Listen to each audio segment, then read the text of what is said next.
O corpo humano é cheio de mistérios, isso sem dúvidas. Mas isso não é desculpas para você continuar acreditando nessas lendas que os seus pais te passam de geração em geração. Algumas coisas você aprendeu até mesmo na escola, em filmes e séries famosas, mas acredite, existem mais coisas que são mitos sobre o seu corpo que você pode imaginar. Veja agora os 13 maiores mitos sobre o corpo humano que você ainda acredita. Nós só usamos 10% do nosso cérebro. Um mito que certamente resiste o tempo e a várias aulas de biologia e continua perpetuando até hoje é esse, que nós só usamos 10% do nosso cérebro.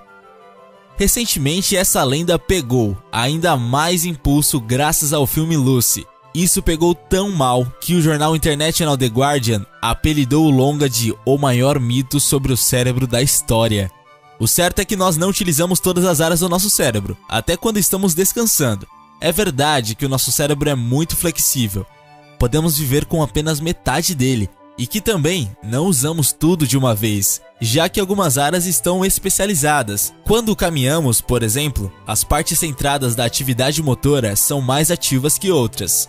Então, não usamos 100% do nosso cérebro ao mesmo tempo. Várias áreas são ativadas em determinados momentos, mas nós certamente utilizamos 100% do nosso cérebro sim. Então, não há uma parte do nosso cérebro que não faça nada e que esteja esperando ser ativada para ganharmos superpoderes.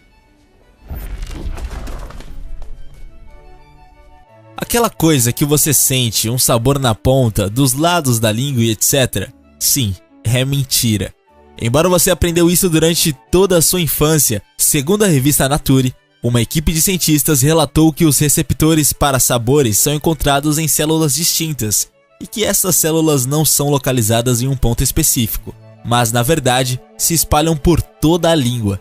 Dito isto, outros estudos sugerem que algumas partes podem ser mais sensíveis a certos sabores e que pode haver diferenças na forma como homens e mulheres detectam sabores azedos, salgados e amargos. Mas nós sentimos os sabores na língua como um todo, tá? Além disso, os cientistas acreditam que nós sentimos mais do que sabores básicos que são amargos, doces, salgados e ácidos.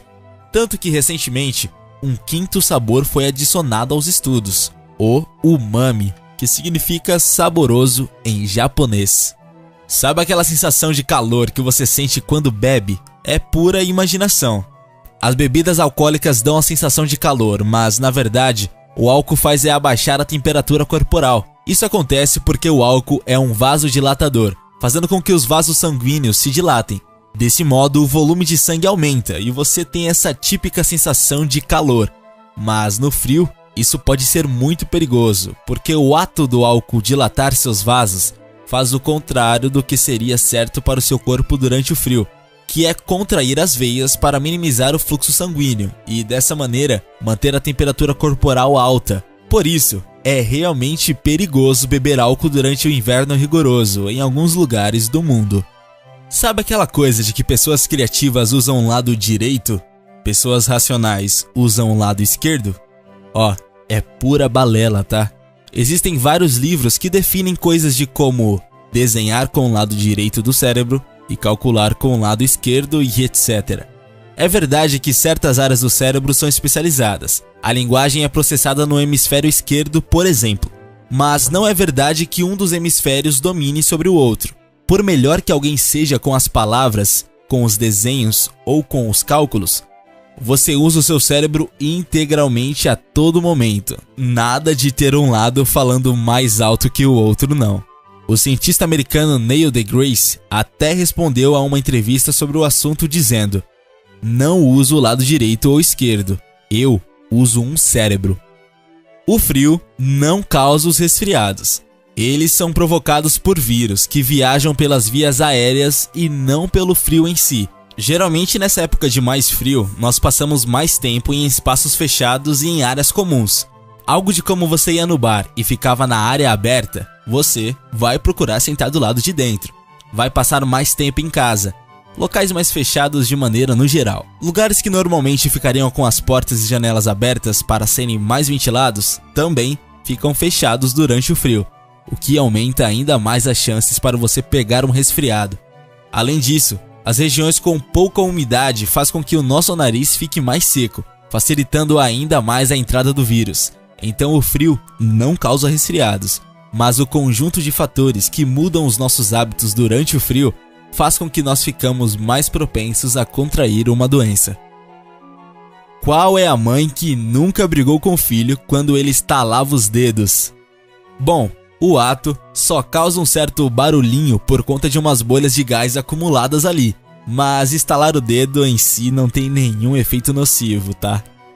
Um chiclete demora 7 anos para ser digerido. Os chicletes não ficam ali por todo esse tempo e muito menos grudam nas nossas tripas. Por mais que o chiclete seja feito de algumas substâncias que sejam mais difíceis de digerir, ele definitivamente não fica 7 anos ali esperando para ir embora. Então ele não demora muito mais do que qualquer outra coisa para ser digerido. Mas o seu estômago agradece se você evitar engolir a goma.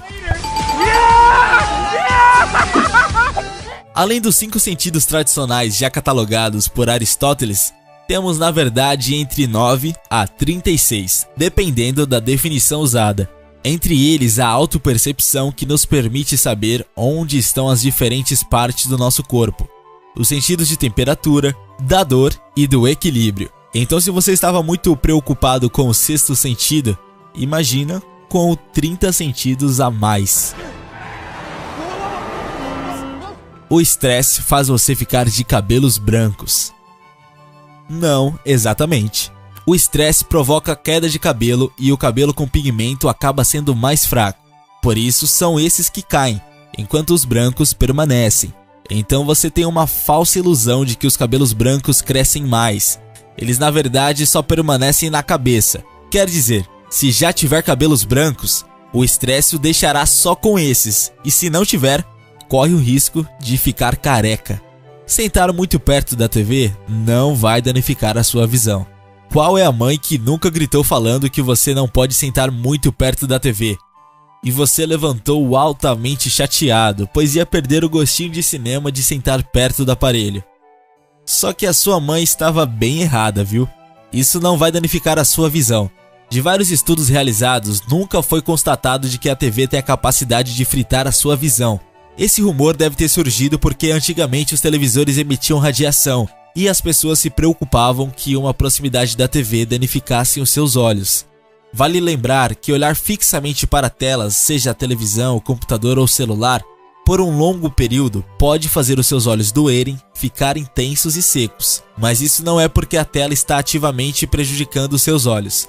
É porque se concentrar demais em algo significa que você pisca com menos frequência e seus olhos se cansam. É interessante fazer pausas antes de voltar a encarar a telinha. Agora um fato realmente interessante: se você senta muito perto da TV é porque provavelmente já tem algum problema de visão. Então, você tem que chegar muito perto para enxergar a tela, mas isso mostra que você já tem um problema e não que a TV causou isso. Você pode pensar que dentes brancos são atraentes, mas isso é algo cultural. Pessoas com dentes amarelos tendem a ser vistas como não higiênicas e que não escovam os dentes. No entanto, dentes muito brancos não são naturais. A cor normal dos dentes humanos é amarela. Claro, café, cigarros ou não escovar os dentes com frequência podem o tornar mais escuros. Mas o auge da saúde bucal não é um dente tão brilhante que cega quem está por perto. Tentativas fúteis e desesperadas de esfregar os dentes para que fiquem brancos podem danificá-los. Escovas duras são abrasivas e enfraquecem os dentes, tirando suas camadas exteriores. Marcas de creme dental que prometem branqueamentos são na sua maioria besteira. E mesmo se você resolver clarear os dentes com um profissional, o esmalte será danificado, o que também é ruim para a sua saúde bucal. Se você não consegue enrolar a língua em uma forma de tubo, não é porque os seus pais não conseguem. E se você consegue, mas nenhum deles consegue, não significa que você é filho do vizinho, e muito menos que você pode zoar com seus coleguinhas que eles nunca vão conseguir. Mesmo em 1950, estudos já haviam mostrado que enrolar a língua não é uma característica transmitida por seus pais. É um comportamento que pode ser aprendido. As pesquisas identificaram que a porcentagem de crianças que podem fazer isso aumenta de 54% na faixa etária de 6 a 7 anos para 76% aos 12 anos. Isso significa que muitas crianças praticam o truque até aprenderem a fazê-lo. Só que muitas vezes somos novos demais para lembrar que aprendemos e não nascemos sabendo. As unhas e o cabelo continuam crescendo depois da morte. Um cadáver não pode produzir novas células, então isso é impossível que o seu cabelo e as suas unhas continuem crescendo depois da morte. A estranha percepção se dá porque depois que você passa dessa para melhor, a sua pele seca e encolhe, dando a impressão de que as suas unhas ficaram maiores e que os seus cabelos também. Eles na verdade ficaram do mesmo tamanho, só que o resto meio que diminuiu. Por isso temos essa impressão de parecer mais longo de quando a pessoa estava viva. Fala aí galera curiosa, gostaram do vídeo de hoje? Então curte, comenta e compartilha esse vídeo aí para todos os seus amigos, tá? E não se esquece, se inscreva aqui no canal e nos acompanhe no Facebook, facebook.com/fatosdesconhecidos. Obrigado e até a próxima!